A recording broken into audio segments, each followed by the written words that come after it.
प्रश्न क्रमांक 6. टिंबटिंब हा संशोधनाचा प्रकार नाही. तर ऑप्शन या ठिकाणी दिलेले आहेत. ए. वर्णनात्मक संशोधन, बी. शोधात्मक संशोधन, सी. कारणात्मक संशोधन, डी. व्यक्तिनिष्ठ संशोधन. या प्रश्नामध्ये आपल्याला संशोधनाचे प्रकार माहीत असणं आवश्यक असते. सुरुवातीला संशोधन म्हणजे काय ते आपण पाहूया. संशोधन, रिसर्च म्हणजे काय? रिसर्च म्हणजे काय? पुन्हा शोध घेणे, पुन्हा शोध घेणे. संशोधन म्हणजे एखाद्या विषयाचा, समस्येचा किंवा घटनेचा शास्त्रीय, पद्धतशीर आणि सखोल अभ्यास करून नवीन ज्ञान शोधण्याची प्रक्रिया म्हणजे संशोधन होय. आता संशोधनाचे प्रकार कोणते आहेत? संशोधनाच्या प्रकारामध्ये मूलभूत संशोधन, त्यालाच फंडामेंटल रिसर्च किंवा बेसिक रिसर्च असं म्हटलं जातं. म्हणजे नवीन सिद्धांत व ज्ञान निर्माण करणे, त्याला मूलभूत संशोधन असं म्हटलं जातं. दुसरा प्रकार आहे तो उपयोजित संशोधन, ॲप्लाइड रिसर्च, प्रत्यक्ष समस्याचे समाधान शोधणे. आणि नंतर गुणात्मक संशोधन, क्वालिटेटिव्ह रिसर्च. आणि परिमाणात्मक संशोधन, क्वांटिटेटिव्ह रिसर्च, म्हणजे आकडेवारी आधारित संशोधन.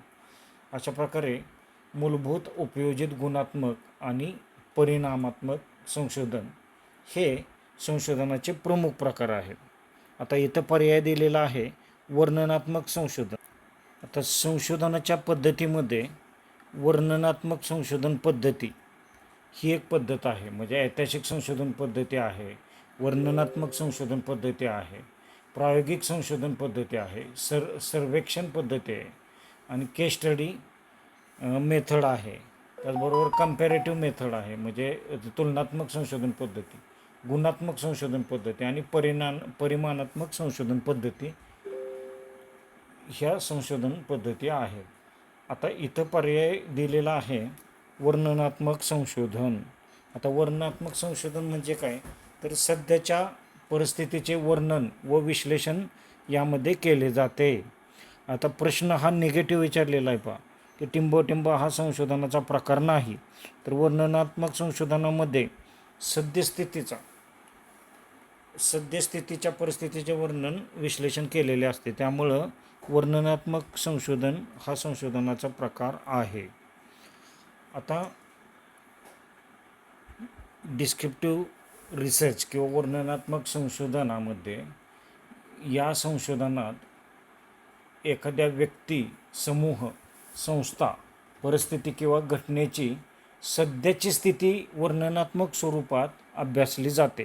त्याला वर्णनात्मक संशोधन असे म्हटले जाते. तर हा संशोधनाचा प्रकार आहे. त्यानंतर शोधात्मक संशोधन, त्यालाच एक्सप्लोरेटरी रिसर्च असं म्हटलं जातं. हा सुद्धा संशोधनाचा प्रकार आहे. कारण ज्या विषयाबद्दल पुरेशी माहिती उपलब्ध नाही, त्या विषयाचा प्राथमिक स्वरूपात शोध घेण्यासाठी केलेले संशोधन म्हणजे काय असतं? तर एक्सप्लोरेटरी रिसर्च किंवा शोधात्मक संशोधन असं म्हटलं जातं. की या संशोधनामध्ये एखाद्या नवीन, अस्पष्ट किंवा कमी अभ्यासलेल्या समस्येबद्दल प्राथमिक माहिती मिळवण्यासाठी शोधात्मक संशोधन केलं जातं. आता अशा वेळेला हा पण संशोधनाचा प्रकार आहे. आता इथं आपल्याला नाही असा प्रश्न आहे, निगेटिव्ह प्रश्न विचारलेला आहे.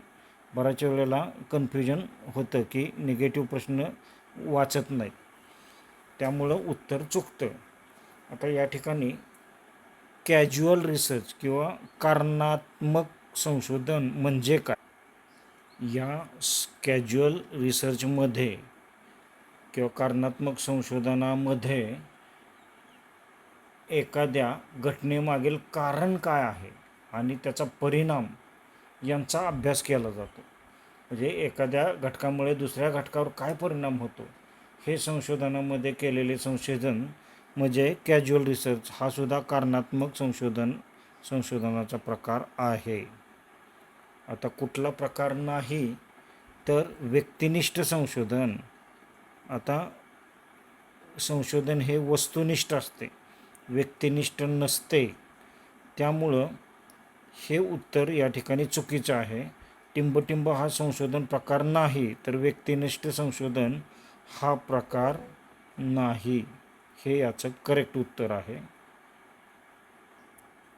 त्यामुळं याचं उत्तर subjective research is a not a type of research. D हा ऑप्शन या ठिकाणी बरोबर आहे.